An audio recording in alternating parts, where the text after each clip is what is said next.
ঘরোয়া পদ্ধতিতে কী করে ডালমুট বানানো যায় সেটাই তোমাদের সঙ্গে শেয়ার করব। ঘরে ছোলার ডাল অথবা মটর ডাল যেটাই থাকুক না কেন সেটা 4-5 ঘন্টা জলে ভিজিয়ে রাখতে হবে। তারপর জলটাকে ঝরিয়ে নিয়ে ওটাকে শুকনো কাপড়ের ওপরে ছোলার ডাল যেটাই নিয়ে থাকুক না কেন সেটাকে ভালো করে শুকিয়ে নেব। তবে রোদে শুকাবে না কিন্তু। কড়াই গরম করে ওতে সাদা তেল দিয়ে ডালগুলোকে এরকম ছাঁকনির সাহায্যেই ভেজে নেব। এবার ভালো করে তেলটা ঝরিয়ে নিয়ে এটাকে একটা পাত্রে ঢেলে নেব।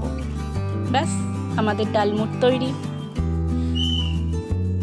এবার এই ভাজা ডালমুটের ওপরেই ঘরে যদি ভাজা মশলা থাকে সেটাও দিতে পারো, অথবা চাট মশলা যদি থাকে সেটাও দিয়ে তার সঙ্গে একটু বিট নুন ছড়িয়ে খাও।